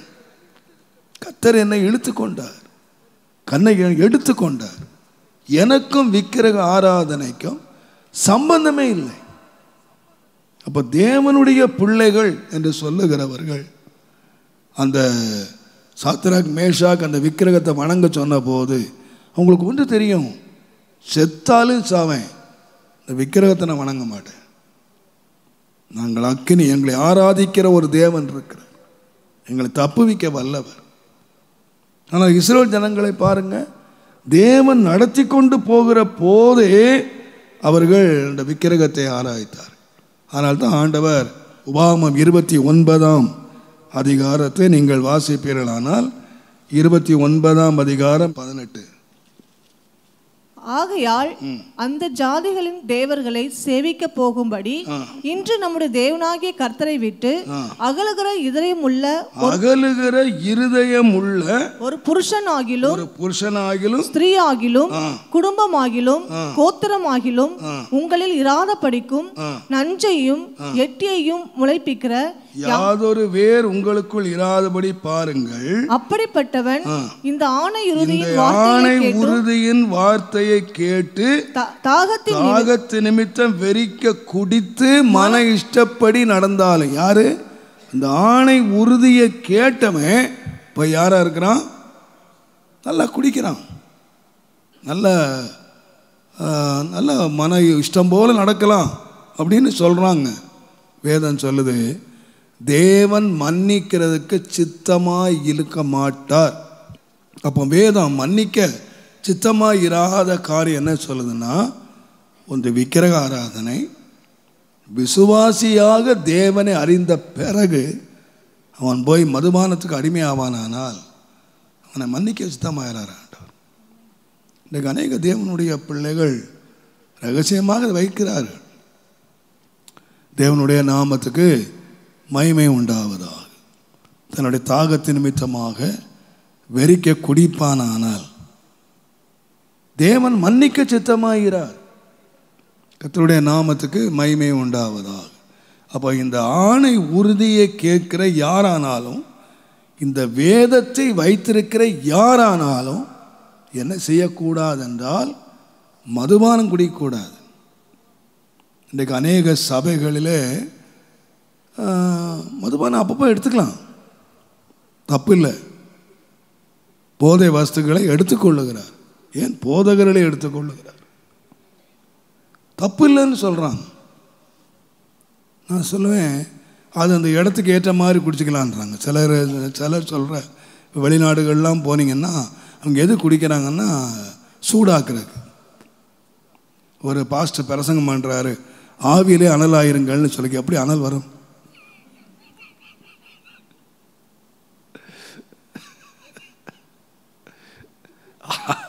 ஆவியில் அனல் வேணும், ஒரு பெக்கு போட்டதான் அனலாக வருது. வசனம் இப்படி பிரித்து பண்ணுறேன். ஆவியில் அனலாக இருக்கணும்னு சொன்னால் பெக்கு போட்டால் தான் அவருக்கு என்ன வருதான்? அனல் வருதான். இந்த சாமி ஆடிக்கு தண்ணி அடித்தா தான் தண்ணி அவன் சாமி ஆடுவான். போய் அங்கே நீங்கள் பலி செலுத்தலாம் போய் பார்த்தீங்கன்னா ஃபுல் தண்ணி அவருக்கு ஏறினா தான் அவருக்கு டான்ஸே வரும். இங்கே பாஸ்டர்மாருக்கு தண்ணி அடித்தா தான் ஆவியில் அனல் வரும். கர்த்தருடைய நாமத்துக்கு மகிமையும் கனமும் உண்டா. எவ்வளவு துக்கமான காரியங்கள். ஆனாலும் ஆரம்ப நாட்களெல்லாம் நான் பார்த்துட்டு ஒரு முறை நான் பேர் சொல்ல விரும்பல, ஒரு பெரிய எவாஞ்சலிஸ்ட்டுங்க வந்தார். பெரிய எவாஞ்சலிஸ்ட், நிறையா கூட்டம் நடத்தியிருக்கார். அவர் ஒரு நாளுங்க நான் அவர் தெரியாமல் கூப்பிட்டேன். ஃபுல்லாக விக்ஸு தேய்ச்சிட்டு வந்திருக்கார். அப்போது ஒரு பிரதர் டிரான்ஸ்லேட் பண்ணார். பிரதர் என்னது இவ்வளவு விக்ஸை போட்டு வந்துருக்குறீங்க? ரொம்ப தலைவலி பாஸ்டர், தாங்கவே முடியல, நான் போட்டு வந்துட்டேன். சரி நான் விட்டேன். சரி என்னவோ வெளி கூட்டம் தான், எங்கே ஒரு வீட்டில் கூட்டம். டிரான்ஸ்லேட் பண்ணவர் சொன்னார், பாஸ்டர் அவர் பக்கத்தில் நிற்க முடியல, வாய் ரொம்ப அவர் விக்ஸு போட்டிருக்கிறது தலைவலிக்கு இல்லை, அவர் வாய் சுத்தம் இல்லை. பாஸ்டர் நீங்கள் எப்படி இந்த ஆளை கூப்பிட்டீங்க? எனக்கு தெரியாத பிறகு தான் ரொம்ப வெளியே சொல்கிறாங்க அப்படின்னு. கடைசியில் டெஸ்ட் பண்ணி பார்த்தா உண்மையாகவே இருந்தாலும் பிடிக்காது தான். ஆனால் என்ன சொல்கிறாங்கன்னா சூஷான்னு சொல்லிக்கிட்டு இருக்காங்க. ரொம்ப துக்கமாக இருந்துச்சு எனக்கு.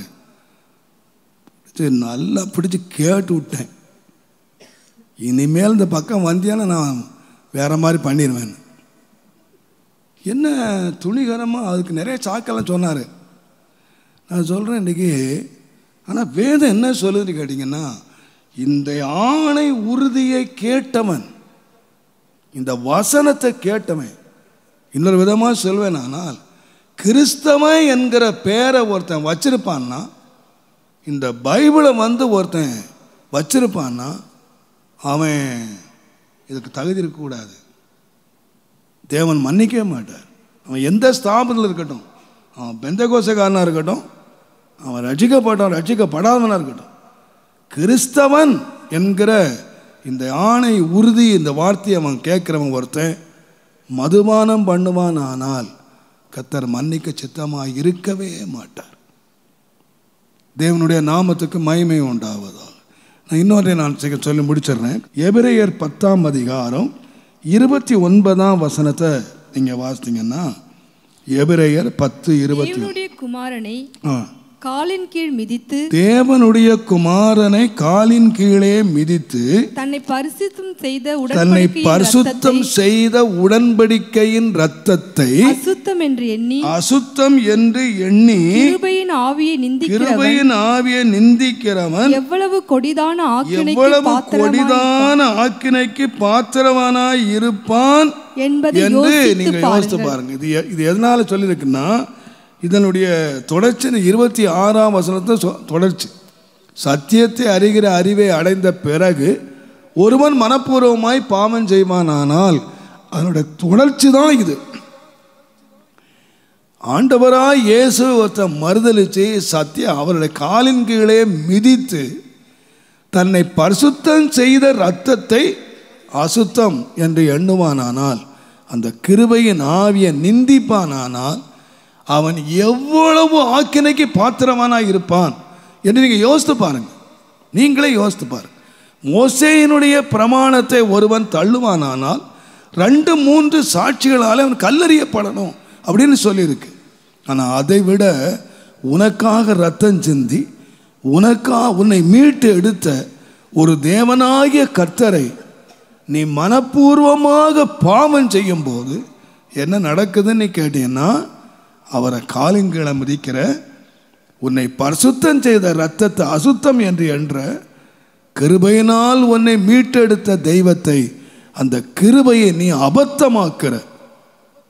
ஆகையினால் நீ எவ்வளவு தண்டனைக்கு பாத்திரவான். இந்த கிருபை சூழல் சொல்லுது, தண்டனையே கிடையாது, ஆக்கினையே கிடையாது. தேவனுடைய நாமத்துக்கு மகிமை உண்டாவதாக. நான் பொதுவாக விசுவாசிகளுக்கு நான் ஒரு மாதிரி பேசுகிறேன். ஆனால் ஊழியருடைய மீட்டிங்கில் நான் வந்து சில காரியங்களை ரொம்ப கடுமையாக பேசுகிறது உண்டு, மனம் திறந்து பேசுகிறது உண்டு. நான் ஒரு செய்தியை நான் அவர்களுக்கு நான் பேசினேன் அவங்களுக்கு. மத்தேயு எழுதின சுவிசேஷம் 25ஆம் அதிகாரத்தில் 15ஆம் வசனம் சொல்லுகிறது, அவனவனுடைய திறமைக்கு தக்கதாக ஒருவனிடத்தில் 5 தாலந்து 2 தாலந்து 1 தாலந்து கொடுத்தான். அது யார்? அவங்க நிறைய ஊழியக்காரங்க இருக்காங்க. அந்த ஊழியக்காரர்களிலே திறமை உள்ளவங்களை தேர்ந்தெடுக்கிறான். திறமை உள்ள ஊழியக்காரன் ஒருத்தங்கிட்ட 5 தாலந்து கொடுக்குறான். அப்போது அவனுக்கு தெரியும் இந்த 5ஐ 10 ஆக்குறது என்ன இருக்குது, திறமை இருக்குது.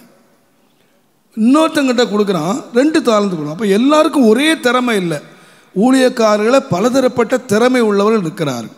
அப்போ ஒருத்தருக்கு 5 தாலந்தை கொடுத்து அவருக்கு ஆண்டவருக்கு தெரியும் இவன் ஊழியக்காரர்களில் திறமை உள்ள ஊழியக்காரன். அடுத்த 2 பேர் கொடுக்குறார். அவன் யார்? அவனு திறமைக்கு தக்கதாக 2 கொடுக்குறான். அடுத்தவனை ஒரு திறமைக்கு ஏற்ற ஒருத்தன். இப்போ பாருங்க, கொஞ்ச நாள் பொறுத்து வரான். எஜமான் கேட்குறான், நீ கணக்கு கொண்டாப்பா அப்படின்னு கேட்டால் ஒருத்தன் சொல்கிறான், 5 தாலந்து கொடுத்தீரு, நான் 5 சம்பாதிச்சேன், 10 தாலந்து வச்சுருக்கேன், நீ 10 பட்டின அதிபதியாக இருப்போன்னு சொல்கிறான். சந்தோஷத்துக்குள்ளே பிரவேசி, எஜமானுடைய சந்தோஷத்துக்குள்ளே பிரவேசி. சரி, 2 தாலந்து வாங்கினா வந்தான். அவன் அந்த 2 வைத்து அவன் 2 சம்பாதிச்சிட்டான். கர்த்தருடைய நாமத்துக்கு மகிமை உண்டாவதாக, அவனையும் சந்தோஷத்துக்குள்ளே பிரவேசி அப்படின்னு சொல்லிட்டாரு. ஆனால் இந்த 1 தாலந்து வாங்கினவன் அவன் வந்து சொல்கிறான், நான் வந்து ஒன்றை அப்படியே வச்சுருக்கேன்.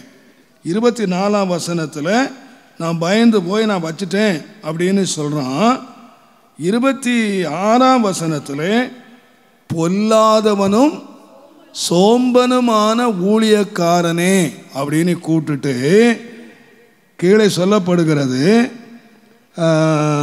30ஆம் வசனத்தில் பிரயோஜனமற்ற ஊழியக்காரனாய் இவனை புறம்பான இருளிலே, யாரு புறம்பான இருளுக்கு யார் போனது? அங்கே சொல்லப்படுகிறது, அழுகையும் பற்கடிப்பும் உண்டாயிருக்கும். யார் போனது? ஊழியக்காரன், திறமை உள்ள ஊழியக்காரன். இன்னைக்கு நிறைய நினைக்கிறாங்க, நல்ல பெரிய பாஸ்டர் வந்து ஜெபம் பண்ணி நம்மளை அடக்கம் பண்ணிட்டா பரலோகத்துக்கு போயிடலாங்க. என்கிட்ட சில நிறைய புக் பண்ணி வச்சுருக்காங்க. பாஸ்டர் எங்கே இருந்தாலும் வந்து நீ வந்து ஜெபம் பண்ணி என்னை அடக்கம் பண்ணிடு. நான் அவங்களுக்கு சொல்கிறது, நான் ஒன்று அடக்கம் பண்ண போகிறதோ நீ என்ன அடக்கம் பண்ண போறியோ யாருக்கு தெரியும்? ஆண்டவருக்கு தான் தெரியும். அதான் ஒன்று, அடக்கம் பண்ணுறதுனால உயிர் தந்துட முடியாது. இவன் சொல்கிறான் பாருங்க, ஊழியக்காரன் சொன்னல, திறமை உள்ள ஊழியக்காரன். நான் சொன்னேன், நம்ம பாஸ்டாக இருக்கிறதுனால பரலோகம் நமக்கு ரிசர்வ் பண்ணப்படலை. நம்ம யாராக இருக்கணும்னா கொடுத்த ஆயுசு நாட்களை பிரயோஜனம் உள்ளதாக்கு. பிரயோஜனம் இல்லாத ஊழியக்காரன் நரகத்து போன்னு சொல்லியிருக்கு. அவனை அழுகையும் பற்கடிப்பு எடுத்து போயின்னு சொல்லியிருக்கு. அப்போ அவன் ஊழியக்காரன், அது மாத்திரம் இல்லை, திறமையுள்ள ஊழியக்காரன். ஆனால் அவன் எப்படி நாட்களை செலவழிக்கலன்னா கொடுத்த நாட்களை பிரயோஜனமாக செலவழிக்கல. இப்போ விசுவாசிகளும் கவனிச்சுக்கணும், ஊழியக்காரனுக்கு அந்த கதி அப்படின்னு சொன்னால் விசுவாசிகளாகி நீங்களும் கவனிக்கணும். கர்த்தர் கொடுத்த நாட்களை கர்த்தருக்கு பிரயோஜனமாக செலவு பண்ணுறோமா இல்லை நமக்கு பிரயோஜனம் செலவு பண்ணிக்கிறோமா? தேவன் நமக்கு ஒவ்வொருத்தருக்கும் தாளந்தை கொடுத்துருக்கிறார், நாம் அதை பயன்படுத்தணும். அதை விட்டுட்டு ஆண்டவரை மறுதலித்து கிருபையின் ஆவியை தவறு என்று சொல்லி அவர்கள் மறுதலிப்பார்களானால் எவ்வளவு நிராசரவாக இருக்கும். கடந்த வாரம் நான் ஒரு வீடியோ பார்த்தேன். அதில் ஒரு பொண்ணு சாட்சி கொடுக்குறான். அவள் வந்து ஒரு பையனை லவ் பண்ணிட்டான். அது லவ் பண்ணி அந்த பையனை கட்டணுமா. அப்போ அவன் வந்து கிறிஸ்தவன் இல்லை. அவன் வந்து ஒரு சேலஞ்ச் வச்சானா, நீ உங்கள் வேத புஸ்தகத்தை வாசித்து உங்கள் பைபிளில் இருந்து இயேசு எங்கே ஆயிலும் நான் கடவுள் அப்படின்னு சொன்ன ஒரு வசனத்தை நீ காட்டிட்டியே அப்படின்னா நானும் வந்துடுறேன். அவர் கடவுள் இல்லை, அவள் வாஸ்தாலாம் உட்காந்து, ஏன்னா அவனை கட்டுறதுக்கு வாஸ்து வாஸ்து வாஸ்து பார்த்து அவர் கடவுள் இல்லைன்னு கண்டுபிடிச்சாலாம். உடனே மதம் மாறிட்டாலாம். அதை ஃபேஸ்புக்கில் போட்டிருக்கான். நான் யோசித்து பார்த்தேன், உனக்காக நான் ஜெபம் பண்ணுறேன், ரொம்ப பரிதாபப்படுறேன், உனக்காக ரொம்ப வேதனைப்படுறேன். எனக்கு அழத்தான் முடிஞ்சது அவளை பார்த்து. ஒரு கல்யாணத்துக்காக, ஒரு காதலனுக்காக இயேசுவே கடவுள் இல்லைன்னு சொல்லி அதையும் ஃபேஸ்புக்கில் போட்டு பிரபலம் பண்ணுறான். என்னமோ தெரிஞ்சிட்ட மாதிரி. எவ்வளவோ ஆக்கின தீர்ப்புகள் பாரமாயிட்டா. இன்றைக்கி நிறையா பிள்ளைங்க இந்த மாதிரி பண்ணிக்கிட்டு இருக்காங்க. ஆண்டவரை ஏன் மறுதளிக்கிறாங்க? நேசித்தவனை விட முடியாது. ஆண்டவரை விட உலகத்தில் அவனை நேசித்து, ஆண்டவரோட உலகத்தை நேசித்து, உலகத்தை பற்றி கொள்றதுக்காக, ஏதோ ஒரு மனுஷனை பற்றி கொள்றதுக்காக இன்றைக்கி ரட்சிப்பையே இழந்து, எனக்கு தெரியும், நான் அந்த உலக நாட்களில் நான் இந்த ஆவிக்குரிய உலகத்தை பார்த்துக்கிட்டு இருக்கேன். எத்தனையோ பெரிய ப்ராப்பர்ட்டி சொல்லி பயங்கரமாக சபையில் பெரிய அலைகளை உண்டாக்கிட்டு இருந்தவங்க கல்யாணத்தில் கவுந்துட்டாங்க. இன்றைக்கி யாருன்னா பொட்டும் பூவும் வச்சு சுற்றிக்கிட்டு இருக்காங்க. எவ்வளோ பிசாசு கொண்டு என்னெல்லாம் பண்ணிட்டான். அதனால்தான் சொல்லியிருக்கு, இயேசு அறிஞ்ச ஒருத்தன் அவரை மறுதளிப்பான், ஆனால் திரும்ப நம்ம முடியாத ஒரு காரியம். அது மாத்திரம் இல்லை, இயேசுவே மாத்திரம் இல்லை, வேதம் சொல்லுது. அந்த ஒன்றே வாசிங்க. மத்தேயு 12ஆம் அதிகாரம் 31, 32 வசனங்களை நீங்கள் வாசித்தீங்கன்னா, ஆதலால் நான் உங்களுக்கு சொல்லுகிறேன், எந்த பாவமும் உங்களுக்கு, எந்த தூஷணமும் மனுஷருக்கு மன்னிக்கப்படும். ஆவியானவருக்கு விரோதமான தூஷணமோ மனுஷருக்கு மன்னிக்கப்படுவதில்லை. எவனாகிலும் மனுஷகுமாரனுக்கு விரோதமான வார்த்தையை சொன்னால் அது அவனுக்கு மன்னிக்கப்படும். எவனாகிலும் பரிசுத்த ஆவிக்கு விரோதமாக பேசினால் அது இம்மையிலும் மறுமையிலும் அவனுக்கு மன்னிக்கப்படாது. ஏன் சொன்ன ஒரு பெரிய காரியம், அவரே வாய்த்தான் சொன்ன. இன்னைக்கு ரொம்ப தாராளமாக பேசுகிறாங்க பரிசுத்த ஆவியானவரை பற்றி. ரொம்ப எழுதுறதும் ரொம்ப பேசுகிறதும் ரொம்ப துணிகரமாக பேசுகிறாங்க. ஏன்னா கத்திரை கொண்டு அறிஞ்சு கொள்ளுங்க, மன்னிக்கப்படாத பாவம் இருக்குது. பரிசுத்த ஆவியானவருக்கு விரோதமாக ஒருவன் பேசுவான், ஆனால் வார்த்தைகளை பேசுவான். இயேசு எவ்வளோ கடினமாக சொல்லிட்டு போயிட்டார். இம்மையிலும் மன்னிக்கப்படாது, மறுமையிலும் மன்னிக்கப்படாது. எவ்வளவு கடுமையான ஒரு வார்த்தையை ஆண்டவர் பேசியிருக்கார். அப்படியானா நான் சொல்லுவேன், இன்றைக்கு பாவ நிவாரண பலி என்று சொல்லுகிறது அறியாமல் ஒரு மனுஷன் செய்துட்டான், அவனுக்கு மன்னிக்கிறதுக்கு ஆண்டவர் உண்மை உள்ளவராக இருக்கிறார். அவன் பலி செலுத்தலாம், அந்த பலியை ஆண்டவர் அங்கீகரித்துக் கொள்ளுகிறார். ஒருவன் அறிந்து செய்வான், ஆனால் அவன் சில அடிகள் அடிக்கப்படுகிறான், தண்டிக்கப்படுகிறான், சிட்சிக்கப்படுகிறான். துணிகரமாய் ஒருவன் செய்வான், ஆனால் மன்னிக்கப்பட முடியாத நிலை இருக்கிறது. நம்முடைய வாழ்க்கையில் நாம் எப்பொழுதும் ஒரு ஜெபத்தை ஜெபிக்கணும். ஆண்டவரே, என் பிழைகளை நான் உணரட்டும், என் குற்றங்களை நான் உணரட்டும், என் தவறுகளை நான் உணரட்டும். என் பிழைகளை உணர்ந்து நான் என் வாழ்க்கையில் எப்பொழுதும் நடப்பதற்கு, மறைவான குற்றங்களுக்கு என்னை நீங்களாக்கி, துணிகரமான பாவங்கள் என்னை ஆண்டு கொள்ள ஒட்டாதிரும், என்னை காப்பாற்றிக்கிடும். நான் பாவம் இல்லாத ஒரு வாழ்க்கையை நான் வாழ்ந்து பரிசுத்த தேசத்தை நான் அடைவதற்கு எனக்கு உதவி. எனக்கு ஒரு பாவ நிவாரண பலியாக நீர் உம்மை ஒப்பு கொடுத்திருக்கிறீர். ஆண்டவரே, அந்த பலியினால் நான் ஒன்றான என்னை பரிசுத்தம் பண்ணி என்னுடைய வாழ்க்கையை நான் காத்துக்கொள்ள ஒவ்வொரு நாளும் எச்சரிக்கையாக இருங்கள். நாம் செய்கிற காரியங்கள் ஒருவேளை நமக்கு சிக்ஷையாக திரும்பி விடலாம். நம்முடைய வாயின் வார்த்தைகள், நம்முடைய இருதயத்தின் தியானங்கள் எப்பொழுதும் ஆண்டவருக்கு பிரியமாய் இருக்கும்படியா வாயின் வார்த்தைகளிலே கவனமாயிருங்கள். நம்முடைய வாழ்க்கையிலே கவனமாயிருங்கள். பரிசுத்த ஆவியானவர் நம்மை சிட்சிப்பர் இடம் கொடுத்து விடாதபடி ஆண்டவரே எங்களை காத்துக்கொள்ளும், எங்களை ஆசீர்வதியும். எல்லார் கண்களை மூடுவோம்.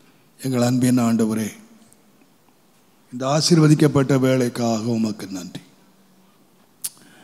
உம்முடைய நாமத்திலே நாங்கள் எங்களை தாழ்த்தி கொண்டு வருகிறோம். இந்த பலிகள் மூலமாக எங்களுடைய வாழ்க்கையிலே நீர் நிறைவேற்றி கொண்டு வருகிற பரிசுத்த வாழ்க்கைக்காக உமக்கு நன்றி. அன்றைக்கு பழைய ஏற்பாடு திருஷ்டாந்தரமாய் நடந்தது. ஆனால் இன்றைக்கு எங்களுடைய வாழ்க்கை மற்றவர்களுக்கு நாங்கள் மாதிரிகளாய் வைக்கும்படியாக நாங்கள் அழைக்கப்பட்டிருக்கிறோம். ஆண்டவரே, பயத்தோடும் நடுக்கத்தோடும் இந்த ரட்சிப்பு நிறைவேற பிரயாசப்படுங்கள் என்று கட்டளையாக சொல்லப்படுகிறது. ஒவ்வொரு நாளும் எங்கள் வாழ்க்கை பயத்தோடும் நடுக்கத்தோடும் நாங்கள் வாழ்க்கை நிறைவேற்ற உதவி செய்ய சுவாமி.